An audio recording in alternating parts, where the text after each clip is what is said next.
कहते हैं जब किस्मत मेहरबान होती है तो मिट्टी भी सोना बनने लगती है। लेकिन जब समय का कुचक्र चलता है तो सारी दौलत हाथ से रेत की तरफ फिसल जाती है। करोड़ों की दौलत, अरबों का साम्राज्य, रईसों वाले ठाट, आलीशान बंगला, गाड़ी सब था। लेकिन समय का पहिया ऐसा घुमा कि सब बर्बाद हो गया। अरबों की दौलत वाला सड़क पर आ गया। ये किस्सा है भारतीय बिजनेसमैन B.R. शेट्टी की, जिनकी किस्मत एक रात में पलट गई। अब एक बार फिर से वो चर्चा में है। यूएई के बड़े भारतीय बिजनेसमैन B.R. शेट्टी फिर से खबरों में हैं।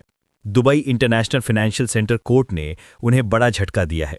कोर्ट ने शेट्टी को state bank of India DIFC branch को 168.7 मिलियन दिरहम यानी करीब 408 करोड़ रुपए लौटाने को कहा है। पहले से ही दिवालिया हो चुके B.R. शेट्टी की मुश्किल बढ़ गई है। 8 अक्टूबर को जारी हुए फैसले में कोर्ट ने B.R. शेट्टी की तमाम दलीलों को गलत साबित कर दिया। इसके साथ ही कोर्ट ने शेट्टी को बैंक का बकाया चुकाने का आदेश जारी कर दिया।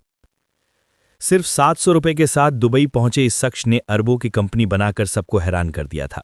शून्य से शिखर तक का सफर करने वाले B.R. शेट्टी ने अपने दम पर सफलता का मुकाम हासिल किया।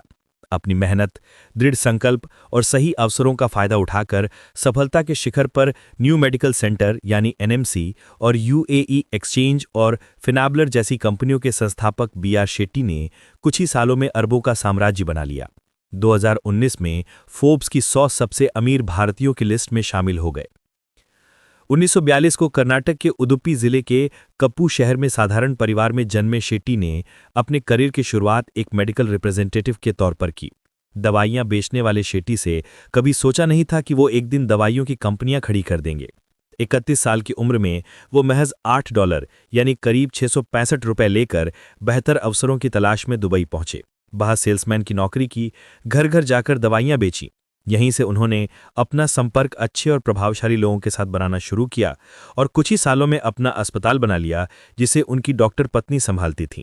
दुबई में 1975 में उन्होंने न्यू मेडिकल सेंटर हेल्थ की नींव रखी।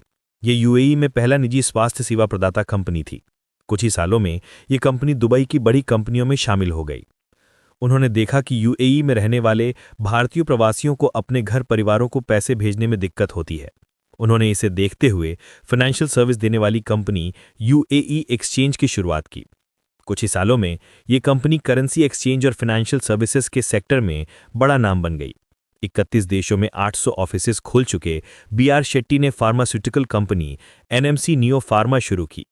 उनकी कुल संपत्ति एक समय $3 बिलियन यानी लगभग 20,000 करोड़ रुपए तक पहुंच गई। उनका राज्य हेल्थ, फाइनेंस, रियल एस्टेट तक फैल चुका था। वो दुनिया के सबसे अमीर कन्नड़ लोगों में शामिल हो गए। लग्जरी लाइफ जीने वाले शेट्टी के पास कई रोल्स रॉयस कारें और निजी जेट, बुर्ज खलीफा में $25 मिलियन में 2 फ्लोर खरीदे थे और दुबई में कई विला थे। साल 2019 के बाद हालत ऐसे बदले कि उन्हें अपनी 14,000 करोड़ रुपए की कंपनी को सिर्फ 74 रुपए में बेचना पड़ा। दरअसल साल 2019 में UK based firm Muddy Watts ने एक ट्वीट कर B.R. शेट्टी की कंपनियों पर गंभीर आरोप लगाए। मड्डी वॉट्स को कर्सन ब्लॉक नाम का एक शॉर्ट सेलर चलाता था। इस शॉर्ट सेलर कंपनी ने ट्वीट कर एक रिपोर्ट पेश की, जिसमें बताया कि B.R. शेट्टी की कंपनी के ऊपर $1 बिलियन का कर्ज है, जिसे उन्होंने लोगों और अपने निवेशकों से छिपा रखा है। इस खुलासे के बाद शेट्टी की कंपनियों के शेयर क्रैश हो गए।